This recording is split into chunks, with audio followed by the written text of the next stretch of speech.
আজকে আমরা দেখব আইএলটিএস লিসেনিং এর বক্স ম্যাচিংটা কিভাবে সলভ করতে হয়। সো অনেকেই বক্স ম্যাচিং নিয়ে অনেক সমস্যায় আছেন।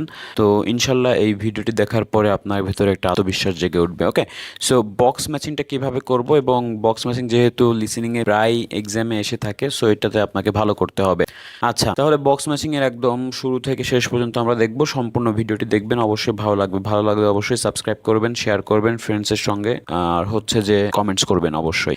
আচ্ছা, তাহলে দেখি আমরা বক্স ম্যাচিং এ কি কি সমস্যা আসতে পারে এবং কিভাবে আমরা ওগুলো সলভ করতে পারি। আচ্ছা, তো প্রথম থেকে আমি একটু দেখাই লিসেনিং বক্স ম্যাচিং। ওকে, লিসেনিং বক্স ম্যাচিং করতে এক নাম্বার যে তথ্যটা আমি দিব যে সাবজেক্টের পরে উত্তর থাকবে। হ্যাঁ, মাথায় রাখবেন যে সাবজেক্টের পরে উত্তর থাকবে। এখানে সাবজেক্ট কোনটা, এখানে দেখেন একটা বক্স আছে এবং এটা দেখেন ছোট ছোট কিছু সাবজেক্ট আছে। তাহলে আমাকে এইগুলোর পর পরে কিন্তু অ্যান্সার দিবে, ঠিক আছে। আচ্ছা, তো দেখেন এখানে ন্যাচারাল ডেইজ, এই কথাটা যে বলেছে কি কি কি কি রঙের কথা বলা হচ্ছে, তো এই যে রঙের পরে কিন্তু অ্যান্সারটা দিবে তারা, তখন আপনাকে কিন্তু সতর্ক থাকতে হবে। অর্থাৎ 25 নাম্বার যখন টার্মারিক উচ্চারণ করবে তখন আপনাকে একদম সতর্ক থাকতে হবে। দেখবেন যে এর পরপর যেই তথ্যটা দিচ্ছে সেই তথ্যের সঙ্গে এই অবজেক্ট বা এই বক্স ম্যাচিং এর ভিতরে যে তথ্যগুলো আছে সেটা রিলেট করতে হবে। তো 25-এর সঙ্গে কোন লেটারটা যাবে বা 25-এর সঙ্গে কোন তথ্যটা মিল যায় সেইটার লেটার আপনি এখানে জাস্ট লিখে দিলেই হয়ে যাবে। ওকে, এখন 26 বিটরুট, বিটরুট নিয়ে যেই তথ্যটা দিবে সেই তথ্যর সারাংশ বা সারমর্ম এইখানে কিন্তু দেওয়া হয়েছে। তো এইভাবে আপনাকে মিলাইতে হবে। তো এইখানে যেই তথ্যগুলো দিছে এগুলো কিন্তু হুবহু তারা বলবে না, এইগুলোর কিছু কিছু ইঙ্গিত তারা দিবে। ওই ইঙ্গিত ধরে বা শুনে আমাদেরকে বুঝতে হবে যে আসলে কোনটার সঙ্গে ইঙ্গিতটা দিল, তখন আপনি এটার সঙ্গে মিলাই দিবেন। আচ্ছা, তাহলে সাবজেক্টের পরে তথ্য বা উত্তর থাকবে। যেমন দেখেন এগুলো কিন্তু সিরিয়ালি প্লে করবে, 25, 26, 27, 28, 29, 30, এভাবে তারা উপর থেকে নিচে আসবে। সো এগুলো সিরিয়ালি হবে এবং এই সাবজেক্টের পরেই তারা তথ্যগুলো দিবে এবং ওই তথ্য থেকে আপনাকে কারেক্ট করতে হবে বা ধরতে হবে। আচ্ছা, দ্বিতীয় নাম্বার যে পজিটিভ তথ্য উত্তর হিসেবে বেছে নিব। সব সময় দেখবেন যে আপনি যখন বক্স ম্যাচিং করবেন পজিটিভ তথ্যগুলো অ্যান্সার হিসেবে নেবেন, কারণ এখানে অনেক সময় নেগেটিভ অ্যান্সার বা নেগেটিভ তথ্যগুলো আপনাকে দিবে আপনাকে ঘোরানোর জন্য। বাট ওইটা আপনি এড়িয়ে পজিটিভ যেই তথ্যটা তারা দিচ্ছে, এই স্পিকার বা এখানে দুজন কথা বলবে, যেহেতু এটা ডায়লগ থেকে অর্থাৎ পার্ট 3 থেকে হচ্ছে আমাদের বক্স ম্যাচিংটা হচ্ছে। তো পার্ট 3-তে হলো দুজন কথা বলবে। সো দুজনের ভিতর যেগুলো বা আসলে দুজন হয়তো এগ্রি করতে পারে একটা বিষয়ে, সেগুলো নিতে পারেন, ঠিক আছে। অর্থাৎ পজিটিভ তথ্য হিসেবে আপনি ওই উত্তরটা বেছে নেবেন। আচ্ছা, এরপরে দেখেন বার্ড বলে তথ্য ঘোরাতে পারে। অনেক সময় তারা বার্ড বলতে পারে। মনে করেন যে দুই একটা তথ্য এই টার্মারিক সম্বন্ধে কিছু এক্সট্রা তথ্য দিল, বার্ড বলে তারা সঠিক অ্যান্সার দিয়ে দিল, আবার বার্ড বলে তারা নেগেটিভ অ্যান্সারও দিতে পারে। সো আপনি সবসময় পজিটিভ তথ্যটা দেখবেন, এটা কি বার্টের আগে পজিটিভ ছিল না বার্টের পরে পজিটিভ ছিল, এইগুলো একটু খেয়াল করবেন। আচ্ছা, এরপরে দেখেন যে বক্স এর ভেতর থেকে কি ওয়ার্ড নিব। অর্থাৎ আমি যেহেতু একবার বললাম যে এই বক্স ম্যাচিং কিন্তু আপনাকে হুবহু তারা বলবে না, এই হুবহু বললে তো সবাই ধরতে পারতো, বাট এখানে যেহেতু অল্টারনেটিভলি বা প্যারাফ্রেজ করে কথাগুলো বলা হবে, এই জন্য আপনি চাইলে বক্স ম্যাচিংটা পড়ে নেবেন, সময়ের ভিতর পড়ে নেবেন এবং এইখান থেকে শর্ট শর্ট করে দাগাবেন। তাহলে দেখেন ইট ইজ এক্সপেন্সিভ, এটা আমি দাগাতে পারি expensive. The colour is too strong, আচ্ছা আচ্ছা এটা আমি এই কালারটা না দিই। আচ্ছা, এক্সপেন্সিভ, তবে the colour is too strong, তাহলে কালারটা কি খুবই স্ট্রং বা গাঢ় এরকম। The colour is not long lasting, তাহলে নট লং লাস্টিংটা আমরা দাগাতে পারি। এরপরে দেখেন ইটস ভেরি পয়জনিয়াস, এটা খুবই বিষাক্ত, তাহলে আমি এটা দাগাতে পারি। ইট ক্যান ড্যামেজ দ্য ফ্যাব্রিক, এটা এই এই রংটা কি করতে পারে, ড্যামেজ করতে পারে, ফ্যাব্রিকে ড্যামেজ করতে পারে। ড্যামেজের কথা, ক্যান ড্যামেজটা আমরা দিয়ে দিলাম। আচ্ছা, the colour may be unexpected, colour হতে পারে অপ্রত্যাশিত, তাহলে এটা আমি দাগাই। It is unsuitable for some fabrics, তাহলে কিছু কিছু ফ্যাব্রিকের জন্য এটা আনসুইটেবল। এটা একটু খেয়াল করবেন, দেখেন এটাও ফ্যাব্রিক্স নিয়ে বলছে, এটাও ফ্যাব্রিক্স নিয়ে বলছে, বাট এটা ড্যামেজ করে আর এটা আনসুইটেবল, হয়তো কাছাকাছি মনে হচ্ছে। আচ্ছা, এরপর দেখেন it is not generally available, এটা কি অ্যাভেলেবল থাকে না, নট জেনারেলি অ্যাভেলেবল। ওকে, তাহলে এই হচ্ছে আমাদের তথ্য। এইভাবে আপনি পেন্সিল দিয়ে খুব সুন্দর করে মার্ক করে নেবেন। এখন টার্মারিক আছে, বিটরুট আছে, টেরিয়ান পার্পেল আছে, লগউড আছে, চোকোচে চিনাল আছে, তারপর কি আছে মেটাল অক্সাইড। তারপরে দেখেন এই যে কালারগুলোর নাম বলছে বা ন্যাচারাল ডাইজের কথা বলছে, তো এইগুলো কি করতে হবে আমাদেরকে এখন প্লে করবে। এখন টার্মারিকের পর আপনি এটা একটু স্পষ্ট আপনি শুনতে পারবেন। তো এরপরে যেই তথ্যটা দেয় সেটা আপনি খেয়াল করবেন। সো আমি এখন আপনাদের মোটামুটি তথ্যটা বোঝাতে পারি যে কিভাবে আমাকে কারেক্ট করতে হবে। অর্থাৎ 25 নম্বর টার্মারিক বলার পরে যেই তথ্যটা দিবে সেটা কোন তথ্যের সঙ্গে যায় সেটা হলো আপনাকে লিখতে হবে, এটা লেটার হলো আপনাকে লিখতে হবে। সাপোজ আপনার 25 নম্বরের সঙ্গে আপনার ই নাম্বারের তথ্য মিলে গেছে, তাহলে আপনি ই লেটারটা এখানে লিখে দিবেন। আচ্ছা, তো এভাবে তো আমি প্লে করছি, আপনারা একটু খেয়াল করে শুনবেন, ঠিক আছে। দেখেন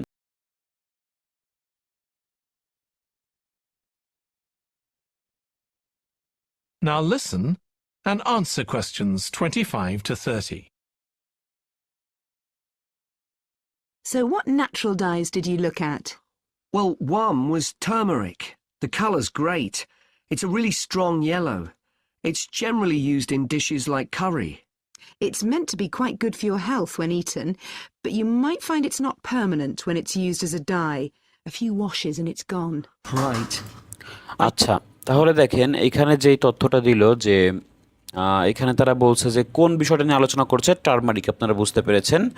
এবং এটা কি বলছে, it's not permanent when it's used as a dye, মানে এটা যখন রং হিসেবে ব্যবহার করবেন এটা পার্মানেন্ট না, মানে স্থায়ী না। তাহলে এই তথ্যটার সঙ্গে কোনটা যাচ্ছে বলেন তো? এটা কি এক্সপেন্সিভ, নাকি টু স্ট্রং, নাকি নট লং লাস্টিং, নাকি পয়জনিয়াস, নাকি damage, unexpected, unsuitable, is not generally available? কোনটা হবে? তাহলে এটা যেহেতু পার্মানেন্ট না, তাহলে সি এর সঙ্গে যাচ্ছে, the colour is not long lasting. তাহলে আপনি টার্মারিকটা কি দিবেন? সি দিয়ে দিবেন অ্যান্সার। সরি, এটা একটু ইংলিশ করে নিই। দেখেন এটার অ্যান্সার হবে সি। আমি আবারও বলছি কেন, নট লং লাস্টিং মানে হচ্ছে চিরস্থায়ী না বা অনেকক্ষণ থাকে না, তার মানে পার্মানেন্ট না। আচ্ছা, তাহলে সি নাম্বার হয়ে গেল আমাদের। তাহলে এটা আমরা ক্রস করে দিই। এরপরে দেখেন বিটরুট নিয়ে কি তথ্য দেয় সেটা আমরা খেয়াল করব। বিটরুট দেখেন, Right. I used beetroot as a dye for wool. When I chop up beetroot to eat, I always end up with bright red hands. But the wool ended up just a sort of watery cream shade. Disappointing. There's a natural dye. আচ্ছা এইখানে beetroot নিয়ে কি তথ্য দিল তারা? Beetroot নিয়ে যেটা তথ্যটা দিয়েছে যে আপনার যখন সে আসলে কি করে, বিটরুটটা চপ করে টুইটের জন্য এবং হাতগুলো লাল হয়ে যায়, তাই না? But the wool ended up with just a sort of watery cream shade. তাহলে কি হয়, উলটা কি হয়, শেষ হয় just a sort of watery cream shade, এবং এটা কি ডিসঅ্যাপয়েন্টিং। এই তথ্যটা বললো। তাহলে এই যে তথ্যটা বললো এইটার সঙ্গে কোনটা যাবে? এটার সঙ্গে যাবে কোনটা দেখেন তো। দেখেন এইটা বলছে এক্সপেন্সিভের কোনো কথা বলেনি, স্ট্রংও বলেনি, আচ্ছা ভেরি পয়জনাস বা বিষাক্তর কোনো কথা বলেনি, আর ড্যামেজ করে ফ্যাব্রিককে এরকম কোনো তথ্য আমরা পাইনি। আচ্ছা এইটা পেয়েছি, দেখেন the colour may be unexpected. কারণ দেখেন যখন সে বিটরুটটা কাটে তখন কী হয়, হাতগুলো লাল হয়ে যায় এবং উলগুলো কী হয়, ended up just sort of watery cream shade, এবং এটা কি ডিসঅ্যাপয়েন্টিং বলছে, তার মানে এটা একটা আনএক্সপেক্টেড। ঠিক আছে, তাহলে আপনি কি দিবেন এখানে? এফ হলো আপনার অ্যান্সার, এখানে এফ লিখে দিবেন। তাহলে এটা আমাদের গেল। এরপরের থেকে আপনার একটু খেয়াল করবেন যে কোনটা হতে পারে, একটু দেখবেন, একটু ছোট করে দিচ্ছি। আচ্ছা এরপরে দেখেন টাইডিয়ান পার্পেল, এটা কোনটা হয় একটু খেয়াল করবেন আপনারা সবাই।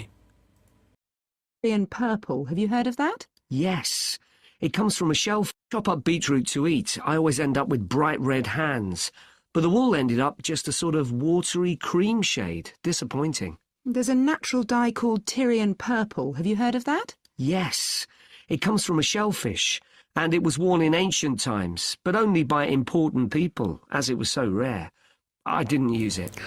আচ্ছা তাহলে এটা কি বলছে, এটা খুবই রেয়ার, তাই না?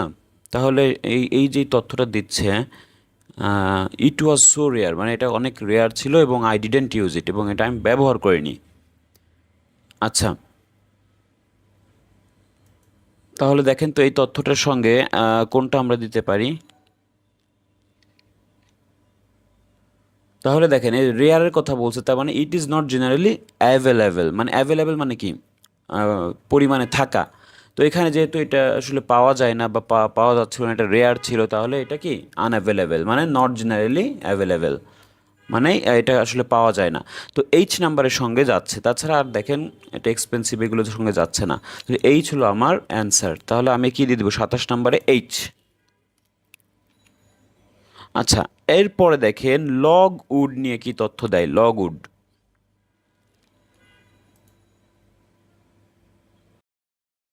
Fell out of use centuries ago, though one researcher managed to get hold of some recently. But that shade of purple can be produced by chemical dyes nowadays.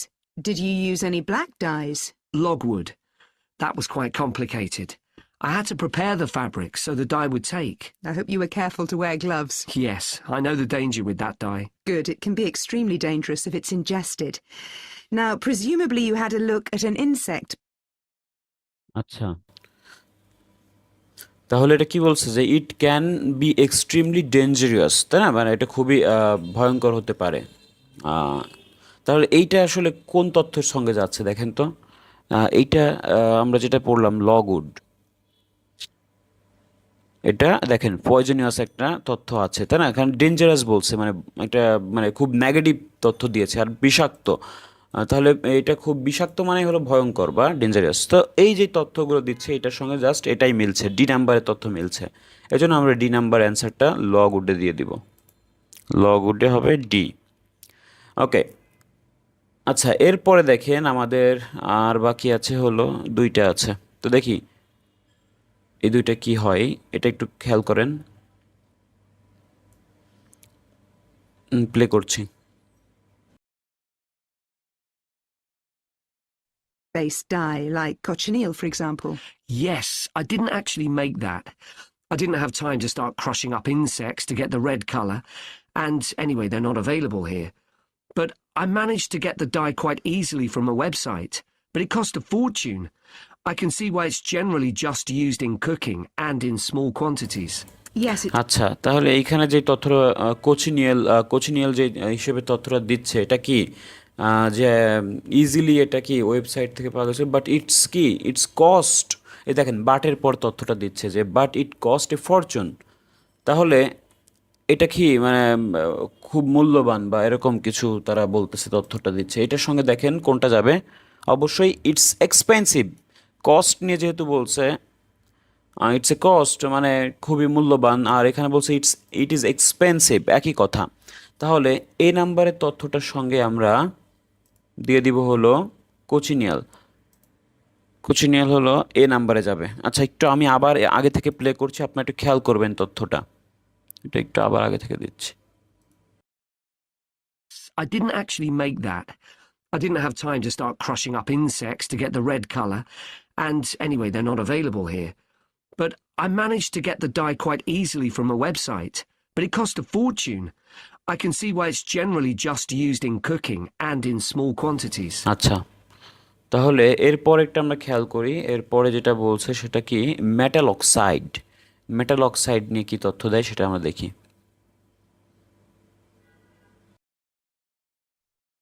খেয়াল করুন metal oxide. yes, it's very effective, but that's precisely why it's not used as a dye. I also read about using metal oxide. Apparently, you can allow iron to rust while it's in contact with the fabric, and that colours it. Yes, that works well for dyeing cotton. But you have to be careful as the metal can actually affect the fabric, and so you can't expect to get a lot of wear out of fabrics treated in this way. আচ্ছা, এখানে যে তথ্যটা দিল tutor, বলল যে the metal can actually effect the fabric. তাহলে ফ্যাব্রিককে কি করতে পারে, এফেক্ট করতে পারে।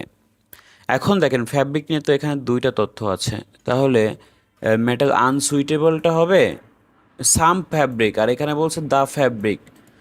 আর দা মানে কি ফ্যাব্রিককে অবশ্যই ক্ষতি করে, আর এখানে কিছু কিছু ফ্যাব্রিককে।